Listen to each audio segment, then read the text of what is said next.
A seleção espanhola é a grande campeã da Copa do Mundo de 2026. Vamos falar sobre esta conquista da Espanha e passar a régua neste Mundial aqui no canal. Antes de mais nada, peço que se inscreva, ative as notificações, deixe o seu like para ajudar esse conteúdo a chegar a mais pessoas interessadas no assunto. Bora lá, sem enrolação, falar dessa Espanha, uma seleção merecidamente campeã pelo futebol que apresentou durante toda a competição. É bem verdade que estreou de maneira ainda tímida, empatando com a seleção de Cabo Verde, mas a Espanha se mostrou muito sólida ao longo de todos os seus jogos. Sofreu apenas um gol em toda a competição, que foi nas quartas de final contra a Bélgica, e foi dominante em todas as partidas que disputou, através do controle da bola, do seu estilo de jogo que não permite ao adversário jogar. A Espanha conseguiu anular as principais peças de outras seleções muito poderosas. Na semifinal, a Espanha eliminou a Super França, considerada favorita para vencer essa Copa do Mundo, uma seleção que tinha um super quarteto ofensivo, e a França não conseguiu ter nenhuma grande chance de gol no jogo contra a Espanha. Tamanha a qualidade dessa seleção espanhola na proposta que ela se propõe realmente a executar. É uma seleção que se defende com a bola, que tem o controle das partidas, sufoca os adversários e não permite que eles possam criar muitas oportunidades que levem real perigo à Espanha. É uma equipe que sofreu muito pouco defensivamente, mesmo que tenha sofrido apenas um gol, sofreu poucas finalizações, não foi muito ameaçada. O goleiro Unai Simón teve uma Copa relativamente tranquila, sem precisar também fazer grandes defesas, justamente porque esse estilo de jogo da Espanha, ele deixa os adversários muito desconfortáveis. E foi isso que aconteceu mais uma vez na final contra a seleção da Argentina. Praticamente só a Espanha jogou, foi um jogo um pouco de uma nota só, no sentido de que somente a Espanha tinha oportunidade de gol e a Argentina se defendia como podia, conseguiu se defender ali, marcar muito bem durante 90 minutos, conseguiu levar o jogo para a prorrogação, mas aí a essa altura, uma Argentina com 10 em campo, depois da expulsão do Enzo Fernandes, não conseguiu mais segurar a Espanha, que tinha um volume de jogo de fato muito impressionante.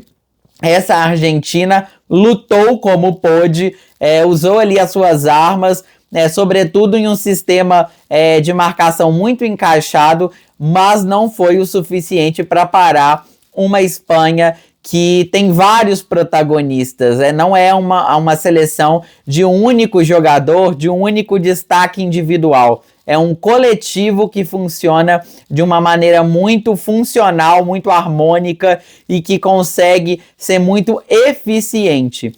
Na final, o gol da Espanha já na prorrogação foi marcado pelo Ferran Torres, jogador do Barcelona, que não é assim uma super estrela também, mas que foi decisivo nessa final. E a gente precisa entender que essa é justamente a característica do jogo espanhol. Não é uma seleção apenas de jogadores protagonistas, superestrelas, mas de um time muito bem construído, muito consciente do que faz em campo. O futebol espanhol tem um DNA muito característico em todas as categorias de base, no masculino, no feminino. A Espanha tem um estilo de jogo já muito bem estabelecido. Os atletas já jogam desde muito cedo dentro dessa proposta do jogo espanhol, então aquilo já está interiorizado, que eles conseguem executar de uma maneira muito automática, justamente por isso, por esse processo de formação. A Espanha tem sido muito competente nessa formação dos jovens, e esse modelo tem sido muito dominante nos últimos anos. A gente viu uma Espanha campeã da Eurocopa em 2024 e agora conquista a primeira Copa do Mundo logo depois dessa Eurocopa, emendando 2 títulos muito relevantes. A Espanha não fazia uma grande campanha em Copa do Mundo desde que foi campeã pela primeira vez em 2010 na África do Sul, mas esse ano realmente chegou como uma das favoritas e correspondeu a essas expectativas. Se não é o time com as maiores estrelas, é o time que melhor joga coletivamente, que melhor funciona enquanto equipe. Isso ficou muito claro na eleição dos melhores da Copa, com vários prêmios indo para jogadores espanhóis. O mais importante deles, o principal jogador do torneio, ficou com o Rodri, um dos melhores meio-campistas do mundo, jogador do Manchester City, que voltou de lesão nessa temporada, teve muitas dificuldades de adaptação após um longo período parado lá no time do Pep Guardiola, mas agora na Copa do Mundo mostrou ao mundo que está recuperado na sua melhor condição física, e eu acredito que o Rodri é hoje o principal jogador cotado para receber o prestigioso prêmio da revista francesa France Football de Bola de Ouro. Ele venceu em 2024 esse prêmio individual e novamente merece esse título depois de uma Copa do Mundo em que ele foi de fato ali o jogador que se destacou em um coletivo muito forte da Espanha, que possibilita ali que todos os jogadores consigam desempenhar muito bem as suas funções. Como as premiações individuais elas dependem do coletivo e das conquistas coletivas, eu vejo que o Bola de Ouro de fato tem que ser um jogador da seleção espanhola. E por que eu acho que o Rodri sai na frente?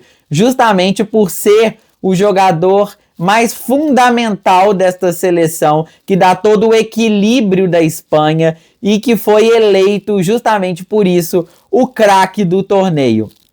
Muitos acreditam que o Lamine Yamal possa entrar nessa briga por ser um jogador jovem, astro, uma estrela mundial que tem muita repercussão e angaria muitos votos, mas não foi a Copa do Mundo do protagonismo do Lamine Yamal, como tinha até sido mais na Euro de 24.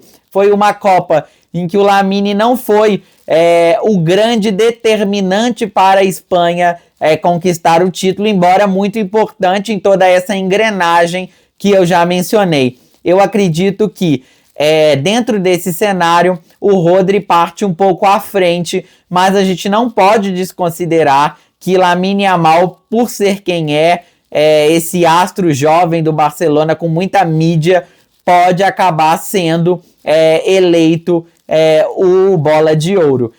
Pode também haver uma divisão de votos aí entre esses jogadores da própria Espanha e favorecer algum outro atleta, mas eu não vejo como algum outro jogador que não tenha participado dessa conquista possa ser eleito o Bola de Ouro, porque no ano de Copa do Mundo necessariamente a Copa vai pesar muito, e tem que pesar de fato, por ser o principal torneio do futebol mundial, que reúne as principais seleções a cada 4 anos. Não é um torneio trivial, é algo muito grande que mobiliza o mundo, e a Copa do Mundo precisa ter um peso sim nas premiações individuais. Por isso que eu acho que a Espanha vai acabar fazendo aí este Bola de Ouro neste ano, embora possa também existir alguma premiação de um jogador do Paris Saint-Germain, por exemplo, campeão da Liga dos Campeões da Europa na temporada, e aí tem até o Fabian Ruiz, que é jogador tanto do PSG, foi campeão da Champions, quanto da Espanha, campeão mundial. Pode ser aí um outro nome cotado, mas eu não acredito que ele seja o principal protagonista nem do PSG, nem da seleção espanhola. Eu vejo o Rodri mais forte pela Espanha e pelo próprio PSG. A gente tem ali o Dembélé, o Kvaratskhelia, que são jogadores mais importantes e mais decisivos na conquista da Liga dos Campeões pelo Paris Saint-Germain. De qualquer maneira, a gente tem que ver como que vai se desenvolver essa disputa nos próximos meses e acompanhar qual que é o real peso que a Copa do Mundo e que essa Espanha tão coletiva vai resultar. O que vai resultar uma seleção sem um protagonista muito claro, com esse time de protagonismos compartilhados, o que isso vai acarretar em termos de premiação individual. Falando, passando uma régua mesmo nessa Copa do Mundo, eu acredito que foi o Mundial em que nós não tivemos grandes surpresas. As principais favoritas avançaram muito na competição e chegaram até as semifinais, pelo menos. Foi o caso da Espanha, da França, da Argentina, da Inglaterra, que é uma outra seleção que estava muito bem ranqueada. As 4 principais seleções do ranking da FIFA foram as 4 semifinalistas que chegaram ali nos jogos decisivos. Então eu não vejo grandes surpresas, uma Copa que destoou. Foi uma Copa realmente dentro do esperado e que isso não a tornou desinteressante. Pelo contrário, foi uma Copa em que a gente pôde apreciar os grandes times, os grandes trabalhos. Eu destaco o excelente trabalho do Lionel Scaloni na seleção argentina, que mais uma vez se mostrou muito competitiva, chegou até a final, não venceu, é verdade, mas fez uma Copa de muita personalidade, conquistando muitas remontadas, se mostrando uma equipe coletivamente muito resiliente. E eu acredito que essa Argentina foi sim muito ovacionada e recebida calorosamente pelo seu torcedor, que reconheceu que apesar da derrota na final, foi uma Copa muito grande, muito importante, com Lionel Messi se despedindo aí dos mundiais, muito provavelmente com uma grande performance, fazendo um mundial muito acima mesmo do esperado aos 39 anos de idade. Acho que todas as seleções que a gente tinha alguma expectativa corresponderam de alguma maneira. A França foi muito bem, com Mbappé, com Olise, com Dembélé. A Inglaterra com o Kane, com o Bellingham, fez uma Copa também muito interessante. Então a gente não tem o que reclamar, nem muito o que lamentar, porque quem ganhou e quem chegou ao momento decisivo foi quem realmente mereceu estar ali. Só cabe a nós aplaudir e dar aos méritos a quem merece receber os méritos. Falando de Copa do Mundo, por agora, por hora, é isso. A gente volta a qualquer momento para falar sobre futebol internacional, atualizar o que acontece aí no mundo da bola. Eu posso estar aqui a qualquer momento para conversar tanto sobre as principais ligas europeias, quanto sobre futebol brasileiro. Eventualmente eu também comento outros esportes, como a Fórmula 1, como o tênis, focado principalmente nos atletas italianos, que eu tenho um carinho muito especial, como vocês que acompanham aqui já sabem, né? O Sinner, o Antonelli, podem ser temas aí de novos vídeos. E você, para continuar acompanhando esse conteúdo, se inscreva no canal, ative as notificações, compartilhe esse vídeo, curta para ajudar o canal a crescer e eu poder continuar produzindo conteúdo para vocês aqui na plataforma. Até a próxima, pessoal!